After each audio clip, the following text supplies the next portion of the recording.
ಬಾರಿಯ ಚಳಿಗಾಲದ ಅಧಿವೇಶನಕ್ಕೆ ಇವತ್ತು ತೆರೆ ಬೀಳ್ತಾ ಇದೆ. ಕೊನೆಯ ದಿನದ ಕಲಾಪದಲ್ಲಿ ಸಿಎಂ ಉತ್ತರ ಕೊಡಲಿದ್ದಾರೆ. ಉತ್ತರ ಕರ್ನಾಟಕದ ಸಮಸ್ಯೆಗಳ ಚರ್ಚೆಗೆ ಉತ್ತರವನ್ನ ನೀಡಲಿದ್ದಾರೆ ಸಿಎಂ. ಉತ್ತರದ ವೇಳೆ ಪ್ರತಿಪಕ್ಷಗಳಿಂದ ಬಾಯ್ಕಟ್ ಮಾಡುವಂತ ಸಾಧ್ಯತೆ ಇದೆ. ಇವತ್ತು ಬಾಕಿ ಬಿಲ್ಗಳ ಮಂಡನೆ ಅಂಗೀಕಾರ ಆಗುತ್ತೆ. ಡಿಕೆಶಿ ಮೇಲಿನ ಸಿಬಿಐ ಕೇಸ್ ವಾಪಸ್ ಪಡೆದ ಬಗ್ಗೆ ಚರ್ಚೆಗೆ ಇವತ್ತು ಬಿಜೆಪಿ ಆಗ್ರಹಿಸಿದೆ. ಇವತ್ತು ಚರ್ಚೆಗೆ ಅವಕಾಶ ಕೊಟ್ರೆ ಸರ್ಕಾರಕ್ಕೆ ಡ್ಯಾಮೇಜ್ ಅಂತೂ ಆಗತ್ತೆ. ಅವಕಾಶ ನೀಡದೇ ಇದ್ರೂ ಧರಣಿ ಮಾಡುವಂತ ಸಾಧ್ಯತೆ ಇದೆ. ಕೋಲಾಹಲ ಹೇಳೋದ್ರಲ್ಲಿ ಯಾವುದೇ ರೀತಿಯಾದಂತ ಅನುಮಾನ ಅಂತೂ ಇಲ್ಲ. ಜಮೀರ್ ಕ್ಷಮೆ ಯಾಚನೆಗೂ ವಿಪಕ್ಷಗಳಿಂದ ಪಟ್ಟು ಹಿಡಿಯುವಂತ ಸಾಧ್ಯತೆ ಇವತ್ತೂ ಕೂಡ ಇದೆ. ಕೊನೆಯ ದಿನ ಆಗಿರುವಂತ ಹಿನ್ನೆಲೆಯಲ್ಲಿ ಸಿಕ್ಕಾಪಟ್ಟೆ ಹೈಡ್ರಾಮಾ ಅಂತೂ ನಡೆಯುತ್ತೆ. ಮೊದಲ ದಿನದಿಂದ ಕೊನೆಯ ದಿನದವರೆಗೂ ಸದನದ ಒಳಗೂ ಮತ್ತು ಹೊರಗೂ ಪ್ರತಿಭಟನೆ ಅನ್ನೋದು, ವಾಕ್ಸಮರ ಅನ್ನೋದು ನಡೀತಾನೆ ಇದೆ. ಸರ್ಕಾರವನ್ನ ಇಕ್ಕಟ್ಟಿಗೆ ಸಿಲುಕಿಸುವಂತ ಒಂದಷ್ಟು ಪ್ರಕರಣಗಳನ್ನ ಅಸ್ತ್ರಗಳನ್ನಾಗಿ ಪ್ರತಿಪಕ್ಷ ಪ್ರಯೋಗಿಸ್ತಾ ಇದೆ. ಇವತ್ತು ಪ್ರಮುಖವಾಗಿ ಉತ್ತರ ಕರ್ನಾಟಕದ ಕಡೆಗೆ ಆಸಕ್ತಿಯನ್ನ ಈ ಸರ್ಕಾರ ವಹಿಸಿಲ್ಲ. ಯಾವುದೇ ರೀತಿಯಾದಂಥ ಯೋಜನೆಗಳನ್ನ ಜಾರಿಗೆ ತರ್ತಾ ಇಲ್ಲ. ಅಭಿವೃದ್ಧಿ ಅನ್ನೋದು ಮಾಡ್ತಾ ಇಲ್ಲ. ಅಭಿವೃದ್ಧಿ ಅನ್ನೋದು ಮರೀಚಿಕೆ ಆಗಿದೆ ಅನ್ನುವಂಥದ್ದು ಒಂದು ರೀತಿಯಾದಂಥ ಆರೋಪ. ಇನ್ನೊಂದು ಕಡೆಯಲ್ಲಿ ಜಮೀರ್ ಅಹಮದ್ ಅವರು ಕ್ಷಮೆ ಯಾಚಿಸಲೇಬೇಕು ಅಂತ ಪಟ್ಟು ಹಿಡಿದು ಕೂರಲಾಗಿದೆ. ಇವತ್ತು ಕೂಡ ಅದು ಮುಂದುವರಿಯುತ್ತೆ.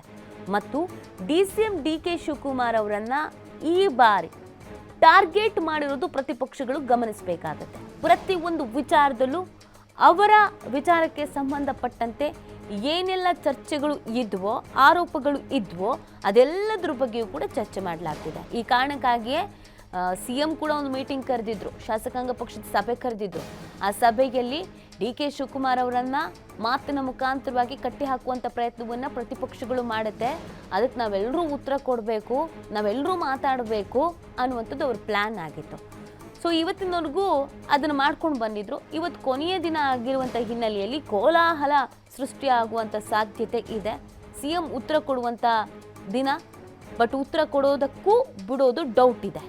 ಇವತ್ತು ಸದನದಿಂದ ಎದ್ದು ಹೋಗುವಂಥ ಸಾಧ್ಯತೆನೇ ಹೆಚ್ಚಾಗಿರೋದು ಪ್ರತಿಪಕ್ಷ. ತಮ್ಮದೇ ರೀತಿಯಾದಂಥ ಮೈಂಡ್ ಗೇಮನ್ನು ಪ್ರತಿಪಕ್ಷಗಳು ಕೂಡ ಮಾಡ್ತಾ ಇದೆ.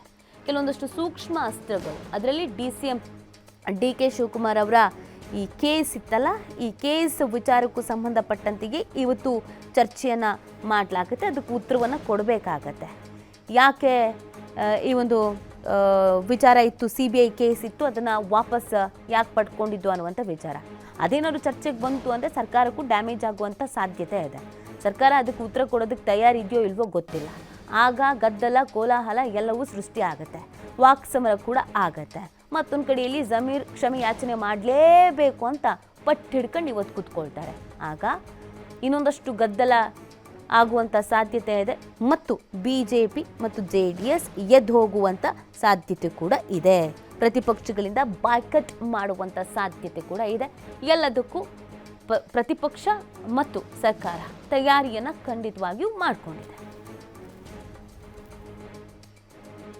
ಈ ಬಗ್ಗೆ ಮತ್ತಷ್ಟು ಮಾಹಿತಿಯನ್ನು ನೀಡ್ತಾರೆ ನಮ್ಮ ಪ್ರತಿನಿಧಿ ಶಿವು ಲೈವ್ನಲ್ಲಿ ಜಾಯ್ನ್ ಆಗ್ತಾ ಇದ್ದಾರೆ. ಶಿವು, ಕೊನೆಯ ದಿನ, ಅಧಿವೇಶನದ ಕೊನೆಯ ದಿನ ಇವತ್ತು ಶುರುವಾದ ಮೊದಲ ದಿನದಿಂದ ಇವತ್ತಿನವರೆಗೂ ಸದನದ ಒಳಗೂ ಮತ್ತು ಹೊರಗೂ ಗದ್ದಲ, ಕೋಲಾಹಲ ಅನ್ನೋದು ಇತ್ತು. ಪ್ರತಿಪಕ್ಷಗಳು ಎರಡು ಪ್ರಮುಖವಾದಂಥ ಅಸ್ತ್ರ, ಒಂದು ಜಮೀರ್ ಅಹಮದ್ ಮತ್ತು ಡಿಕೆ ಶಿವಕುಮಾರ್ ಅವರ ವಿಚಾರವನ್ನು ಗಟ್ಟಿಯಾಗಿ ಹಿಡ್ಕೊಂಡು ಕೂತಿದೆ. ಮತ್ತು ಉತ್ತರ ಕರ್ನಾಟಕ ಭಾಗಕ್ಕೆ ಅನ್ಯಾಯ ಆಗ್ತಿದೆ ಅನ್ನುವಂಥ ವಿಚಾರ. ಕೊನೆಯ ದಿನ ಆಗಿರುವಂಥ ಇವತ್ತೂ ಕೂಡ ಆ ಅಸ್ತ್ರವನ್ನು ಎಷ್ಟರ ಮಟ್ಟಿಗೆ ಪ್ರಬಲವಾಗಿ ಪ್ರಯೋಗಿಸೋಕೆ ಪ್ರತಿಪಕ್ಷಗಳು ತಯಾರಿಯನ್ನು ಮಾಡ್ಕೊಂಡಿದೆ. ಮತ್ತು ಸರ್ಕಾರ ಕೂಡ ಅದನ್ನು ಸಮರ್ಥನೆ ಮಾಡ್ಕೊಳ್ಳೋದಕ್ಕೆ ಹೇಗೆ ಪ್ಲಾನ್ ಮಾಡ್ಕೊಂಡಿದೆ. ಇವತ್ತಿನ ಬೆಳವಣಿಗೆ ಏನೆಲ್ಲ ಆಗುವಂಥ ಸಾಧ್ಯತೆ, ನಿರೀಕ್ಷೆ ಇದೆ ಶಿವು?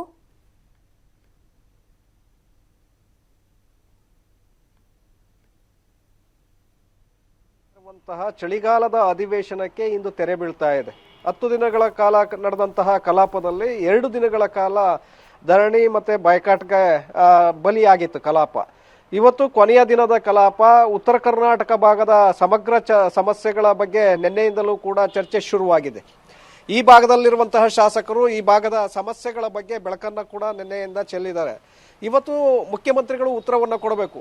ಯಾಕೆಂದ್ರೆ ದಕ್ಷಿಣ ಕರ್ನಾಟಕ ಮಾತ್ರ ಅಭಿವೃದ್ಧಿ ಆಗ್ತಾ ಇದೆ, ಉತ್ತರ ಕರ್ನಾಟಕವನ್ನ ಕಡೆಗಣಿಸಲಾಗ್ತಾ ಇದೆ. ಆ ಒಂದು ಕಾರಣಕ್ಕೆ ಪ್ರತ್ಯೇಕ ಉತ್ತರ ಕರ್ನಾಟಕ ರಾಜ್ಯಕ್ಕೆ ಬೇಡಿಕೆಯನ್ನ ಇಡುವಂತಹ ದಿನಗಳು ಬರ್ತಾ ಇದೆ ಅನ್ನುವಂತ ಆರೋಪವನ್ನ ಶಾಸಕರು ಮಾಡಿದ್ರು.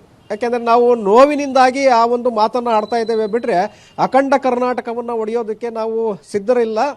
ಅಭಿವೃದ್ಧಿ ಯಾವಾಗ ಈ ಕಡೆ ಆಗ್ತಾ ಇಲ್ಲ ಆ ಕಾರಣಕ್ಕೆ ನಮ್ಮ ನೋವಿನಿಂದಾಗಿ ಅಂತಹ ಮಾತುಗಳನ್ನು ಆಡಬೇಕಾದಂಥ ಪರಿಸ್ಥಿತಿ ಬಂದಿದೆ ಅಂತೇಳಿ ನಿನ್ನೆ ಶಾಸಕರು ಆಕ್ರೋಶವನ್ನು ವ್ಯಕ್ತಪಡಿಸಿದ್ರು. ಇವತ್ತು ಅದಕ್ಕೆ ಮುಖ್ಯಮಂತ್ರಿಗಳು ಉತ್ತರವನ್ನು ಕೊಡಲಿದ್ದಾರೆ. ಉತ್ತರ ಕರ್ನಾಟಕವನ್ನು ನಾವು ಮರೆಯೋದಿಲ್ಲ, ಈ ಭಾಗದ ಸಮಗ್ರ ಅಭಿವೃದ್ಧಿಗೆ ನಾವು ಕ್ರಮಗಳನ್ನು ಕೈಗೊಳ್ತೇವೆ. ಇಲ್ಲಿಯವರೆಗೆ ದಕ್ಷಿಣ ಕರ್ನಾಟಕ ಭಾಗದಲ್ಲಿ ಅಭಿವೃದ್ಧಿ ಕೆಲಸಗಳಾಗಿದೆ, ಇನ್ನು ಮುಂದೆ ಆ ರೀತಿಯಾಗಿ ತಾರತಮ್ಯವನ್ನ ಮಾಡೋದಿಲ್ಲ ಅನ್ನುವಂತಹ ಉತ್ತರವನ್ನು ಇವತ್ತು ಮುಖ್ಯಮಂತ್ರಿಗಳು ಕೊಡಬಹುದು. ಆ ಸಂದರ್ಭದಲ್ಲೇ ಬಾಯ್ಕಾಟ್ ಮಾಡುವಂತ ಸಾಧ್ಯತೆಗಳಿದೆ ಪ್ರತಿಪಕ್ಷಗಳು. ಯಾಕೆಂದ್ರೆ ಇಲ್ಲಿಯವರೆಗೂ ಸರ್ಕಾರ ಬರದ ವಿಚಾರದಲ್ಲೂ ಕೂಡ ಸರಿಯಾಗಿ ಉತ್ತರವನ್ನ ಕೊಟ್ಟಿಲ್ಲ, ಉತ್ತರ ಕರ್ನಾಟಕದ ಸಮಸ್ಯೆಗಳ ಚರ್ಚೆಯಲ್ಲೂ ಕೂಡ ಸರಿಯಾದಂತ ಉತ್ತರವನ್ನ ಕೊಟ್ಟಿಲ್ಲ ಅಂತೇಳಿ ಇವತ್ತು ಬಾಯ್ಕಾಟ್ ಮಾಡುವಂತ ಸಾಧ್ಯತೆಗಳಿದೆ. ಇದರ ಜೊತೆಗೆ ಡಿ.ಕೆ. ಶಿವಕುಮಾರ್ ಅವರ ಸಿಬಿಐ ಕೇಸನ್ನ ವಾಪಸ್ ಪಡೆದುಕೊಂಡಿದ್ದ ಬಗ್ಗೆ ಈಗಾಗಲೇ ಪ್ರಸ್ತಾಪವನ್ನ ಮಾಡಲಾಗಿತ್ತು. ಯಾವ ಕಾರಣಕ್ಕಾಗಿ ನೀವು ಸರ್ಕಾರ ಅವರ ಕೇಸನ್ನು ವಾಪಸ್ ಪಡ್ಕೊಂಡಿತ್ತು ಅನ್ನುವಂಥ ಒಂದು ಪ್ರಶ್ನೆಗಳನ್ನು ಹಾಕಲಾಗಿತ್ತು. ಆದರೆ ಇಲ್ಲಿಯವರೆಗೆ ಚರ್ಚೆಗೆ ಅವಕಾಶಗಳು ಸಿಕ್ಕಿಲ್ಲ. ಇವತ್ತು ಕೊನೆಯ ದಿನವಾದ್ದರಿಂದ ಕಲಾಪದ ಪ್ರಾರಂಭದಲ್ಲೇ ಡಿ.ಕೆ. ಶಿವಕುಮಾರ್ ಮೇಲಿನ ಕೇಸ್ ಬಗ್ಗೆ ಚರ್ಚೆಗೆ ಅವಕಾಶವನ್ನು ಮಾಡಬೇಕು. ನಾವು ಯಾವ ಕಾರಣಕ್ಕಾಗಿ ಪಡ್ಕೊಂಡಿದ್ದೀರಿ ಮತ್ತೆ ಅದರಿಂದ ಆಗುವಂತಹ ಅನಾಹುತಗಳೇನು, ಇದರ ಬಗ್ಗೆ ನಾವು ಬೆಳಕನ್ನು ಚೆಲ್ಲಬೇಕಾಗತ್ತೆ. ಹಾಗಾಗಿ ಚರ್ಚೆಗೆ ಅವಕಾಶವನ್ನು ಮಾಡಿಕೊಡಿ ಅಂತೇಳಿ ಸ್ಪೀಕರ್ ಅವರ ಮೇಲೆ ಒತ್ತಡವನ್ನು ತರುವಂತ ಸಾಧ್ಯತೆಗಳಿದೆ. ಇದರ ಜೊತೆಗೆ ಜಮೀರ್ ಅವರ ವಿಚಾರದಲ್ಲೂ ಕೂಡ ಒಂದು ದಿನ ಸದ್ದುಗದ್ದಲ ಆಯಿತು. ಆದರೆ ಜಮೀರ್ ಅವರು ಕ್ಷಮೆಯಾಚನೆಯನ್ನು ಕೂಡ ಮಾಡಲಿಲ್ಲ. ನಾನು ಯಾವುದೇ ರೀತಿಯಾದಂಥ ಇಲ್ಲ ಸಲ್ಲದ ಹೇಳಿಕೆಗಳನ್ನು ಕೊಟ್ಟಿಲ್ಲ, ನಾನು ಇರುವಂತಹ ಹೇಳಿಕೆಯನ್ನೇ ಕೊಟ್ಟಿದ್ದೇನೆ. ಸ್ಪೀಕರ್ ವಿಚಾರದಲ್ಲಿ ನಾನು ಕೊಟ್ಟಿರುವಂತಹ ಹೇಳಿಕೆಗೆ ನಾನು ಈಗಲೂ ಕೂಡ ಬದ್ಧ ಅಂತೇಳಿ ಜಮೀರ್ ಅವರು ಕೂಡ ಸಮರ್ಥನೆಯನ್ನ ಮಾಡಿಕೊಂಡಿದ್ದಾರೆ. ಆದರೆ ಪ್ರತಿಪಕ್ಷಗಳು ಆ ವಿಚಾರದಲ್ಲಿ ಜಮೀರ್ ಅವರು ಕ್ಷಮೆಯನ್ನ ಕೇಳಬೇಕು ಅಂತೇಳಿ ಪಟ್ಟನ್ನ ಹಿಡಿದಿದ್ರು. ಮತ್ತೊಂದು ಕಡೆ ಸ್ಪೀಕರ್ ಅವರು ಅವರನ್ನ ವಜಾ ಮಾಡಬೇಕು ಅಂತೇಳಿ ಆಗ್ರಹವನ್ನು ಮಾಡಿದ್ರು. ಇವತ್ತು ಕೂಡ ಅದು ಸದನದಲ್ಲಿ ಪ್ರತಿಧ್ವನಿಸುವಂತಹ ಸಾಧ್ಯತೆಗಳಿದೆ. ಕೊನೆಯ ದಿನವಾದ್ದರಿಂದ ಜಮೀರ್ ವಿಚಾರದಲ್ಲಿ ಪ್ರತಿಪಕ್ಷಗಳು ಪಟ್ಟನ್ನ ಹಿಡಿಯುವಂತ ಒಂದು ಸಾಧ್ಯತೆಗಳು ಕೂಡ ಇದೆ. ನೀತಿ. ಓಕೆ, ಧನ್ಯವಾದ ಶಿವು ತಮ್ಮ ಡೀಟೇಲ್ಸ್ಗಾಗಿ.